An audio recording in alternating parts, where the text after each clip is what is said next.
sobre as 9 mudanças. No geral, as operações militares estão sob ordens do governante civil para dirigir ao exército. O general não deve erguer seu acampamento em terreno difícil. Deixa que se estabeleçam relações diplomáticas nas fronteiras. Não permaneças em um território árido nem isolado. Quando te achas em terreno fechado, prepara alguma estratégia e mova-te. Quando te achares em terreno mortal, luta.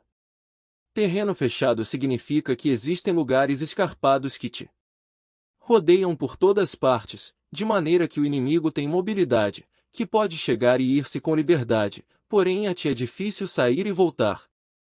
Cada rota deve ser estudada para que seja a melhor. Há rotas que não deves usar, exércitos que não devem de ser atacados, cidades que não devem ser sitiadas, terrenos sobre os que não se deve combater, e ordens de governantes civis que não devem ser obedecidas.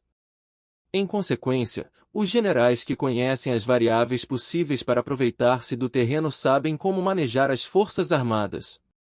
Se os generais não sabem como adaptar-se de maneira vantajosa, mesmo que conheçam a condição do terreno, não podem aproveitar-se dele.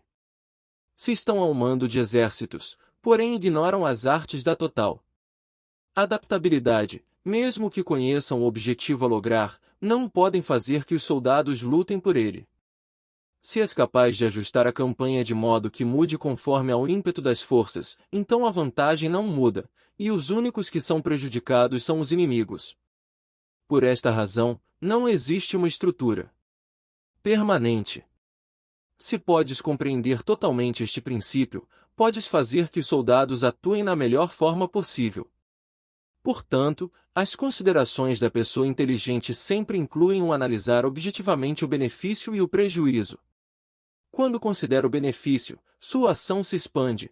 Quando considera o dano, seus problemas podem resolver-se.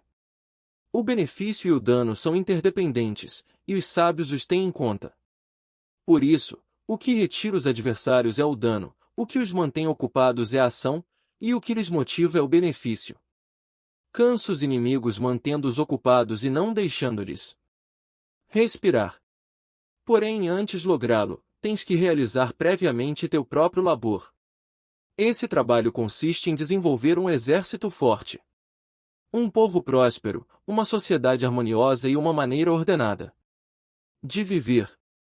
Assim, pois, a norma geral das operações militares consiste em não contar com que o inimigo não acuda, se não confiar em ter os meios de enfrentá-lo, não contar com que o adversário não ataque, se não confiar em possuir o que não pode ser atacado.